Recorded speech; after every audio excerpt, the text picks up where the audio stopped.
नमस्कार मंडळी, आज आपण जाणून घेणार आहोत श्राद्ध पक्षात पितर कोणत्या रूपात घरी येतात आणि ते का येतात. पितृपक्ष किंवा श्राद्ध पक्ष हा आपल्या दिवंगत पूर्वजांच्या स्मरणाचा काळ आहे. या 16 दिवसांत आपण श्राद्ध, तर्पण आणि पिंडदान करून त्यांना तृप्त करतो. धर्मशास्त्रात असं म्हटलं आहे, पितृणा तु प्रसादेन देवाः प्रसन्नाः भवन्ति, म्हणजेच पितर प्रसन्न झाले की देवताही प्रसन्न होतात. आता आपण बघू पितर कोणत्या रूपात येतात. ग्रंथात सांगितलं आहे की पितर आपल्याकडे सूक्ष्म रूपाने येतात. ते देहाने दिसत नाहीत, पण आपल्या घरी येऊन आपण केलेलं तर्पण, पिंडदान व अन्नदान स्वीकारतात. पहिले म्हणजे कावळा. कावळा हा पितरांचा दूत मानला जातो. कावळा हा सूक्ष्म जगत आणि स्थूल जगत यामधला दुवा आहे, असं शास्त्र सांगतं. विशेषतः पितर कावळ्याच्या रूपात येतात असं मानलं जातं. म्हणून श्राद्धाचे अन्न प्रथम कावळ्याला दिलं जातं. जर कावळा अन्न खातो तर पितर तृप्त झाले असा संकेत घेतला जातो. कावळा अन्न खाताना दिसला तर कुटुंबासाठी ते शुभ लक्षण समजलं जातं. काकाय पितरः प्रीता भवन्ति स्वध्यसः, म्हणजेच कावळ्याच्या रूपात आलेले पितर स्वधेसः प्रसन्न होतात. परंतु कधी कधी श्राद्ध काळात कावळा अन्न खाण्यासाठी येत नाही. अशा वेळी पितर अप्रसन्न आहे असा अर्थ घेतला जातो. परंतु खऱ्या अर्थाने जर विधी श्रद्धेने केला असेल तर पितर तृप्त होतातच. दुसरं आहे मुंग्या. मुंग्या हे पूर्वजांचे सूक्ष्म जीव असल्यामुळे त्या पितरांचे प्रतीक मानल्या जातात. श्राद्ध काळात अन्नाचा काही भाग मुंग्यांना दिला जातो. जे अन्न आपण मुंग्यांना अर्पण करतो ते प्रत्यक्षात पितरांपर्यंत पोहोचतं असं मानलं जातं. शास्त्र सांगतं की मुंग्यांना अन्न घातल्याने पितर तृप्त होतात आणि त्यांच्या आत्म्याला मोक्षप्राप्ती सुलभ होते. केवळ मानवांनाच नव्हे तर सर्व जीवांना अन्नदान करणं हे श्राद्धाचं एक महत्त्वाचं अंग आहे. मुंग्यांना अन्न देऊन आपण सूक्ष्म स्तरावरही दानधर्म करतो. गरुड पुराणात सांगितलं आहे की सर्वभूतहितयः कुर्यात तेन पितरः प्रसन्नाः, म्हणजेच जो सर्व जीवांना अन्नदान करतो त्याच्यामुळे पितर प्रसन्न होतात. मुंग्या यामध्ये अत्यंत सूक्ष्म जीव असल्यामुळे त्यांना अन्न देणं हे पितरांना स्मरण करण्यासारखंच मानलं जातं. तिसरं आहे गाय. गायीला भारतीय संस्कृतीत गोमाता म्हटलं जातं. गायीला सर्व देवदेवतांचं निवासस्थान मानलं जातं. अथर्ववेदात म्हटलं आहे, गावो विश्वस्य मातरः, म्हणजेच गायी या संपूर्ण विश्वाच्या माताच आहे. श्राद्धातील पहिलं अन्न गायीला दिलं की ते थेट पितरांपर्यंत पोहोचतं अशी धारणा आहे. कारण गायीला पितर व देवता यांच्यातील दुवा मानलं जातं. धर्मशास्त्र सांगतं की गोमाता ही पुण्याचे दार उघडते. गायीला दिलेलं दान हे अनंत गुणांनी वाढून परत मिळतं. म्हणूनच श्राद्ध काळात गायीला अन्नदान करणे हे अत्यंत पुण्यकारक मानलं जातं. काही घरात वारंवार आजारपण किंवा पितृदोष जाणवत असल्यास गायीला अन्नदान केल्याने तो दोष शमतो. गरुड पुराणात म्हटलं आहे, गावो विश्वस्य मातरः सर्वदेवमया स्मृताः तासा पूजनमात्रेण पितरः सुखिनो भवेत. याचा अर्थ होतो गायी या सर्व देवतांचे निवासस्थान आहे. त्यांचे पूजन किंवा अन्नदान केल्याने पितर आनंदी होतात आणि त्यांची आत्मा तृप्त होते. चौथा आहे कुत्रा. कुत्रा हा यमराजाचा दूत मानला जातो.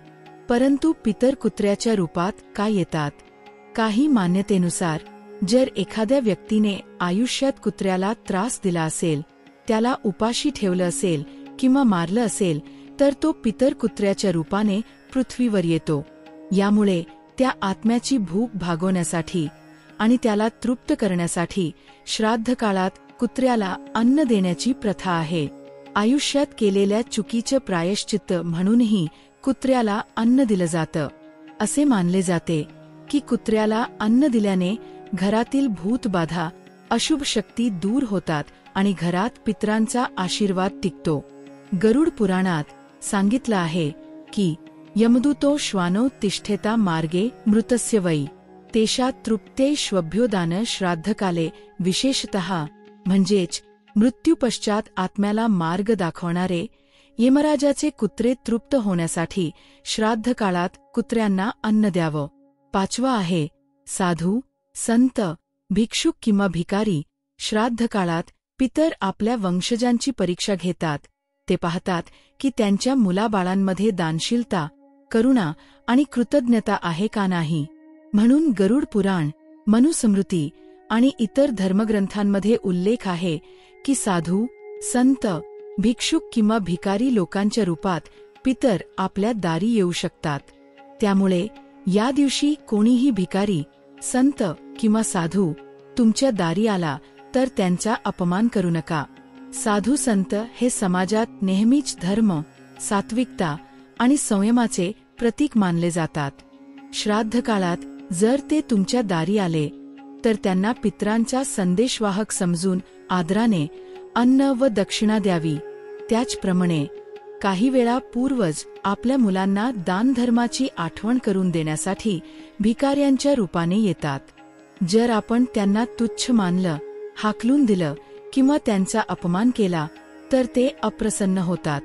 पण जर आपण त्यांना अन्न, वस्त्र किंवा थोडीशी दक्षिणा दिली तर ते आनंदी होऊन आपल्याला आशीर्वाद देतात. साधू संत, भिक्षुक का इतके महत्वाचे आहे?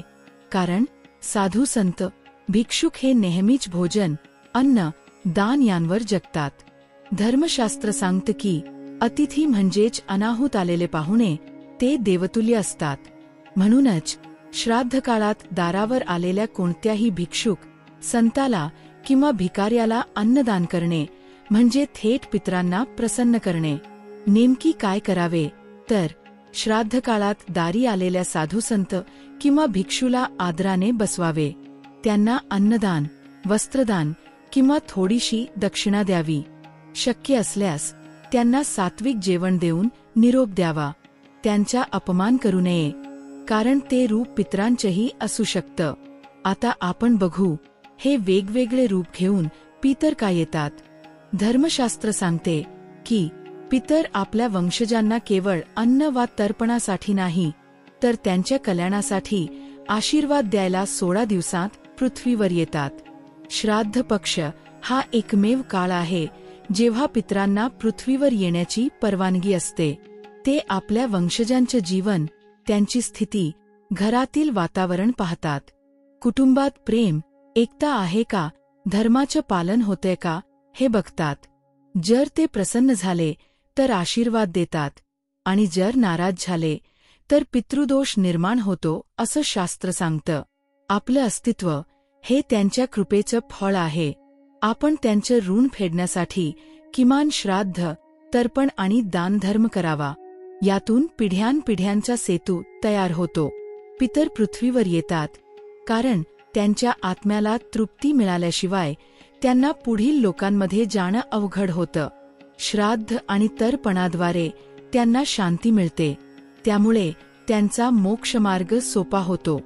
गरुड पुराणात म्हटलं आहे, यत्कृत स्वध्या श्राद्ध श्रद्धया चोप्पादितम तृप्ती लभन्ते पितरः स्वर्गलोक प्रयांतीच.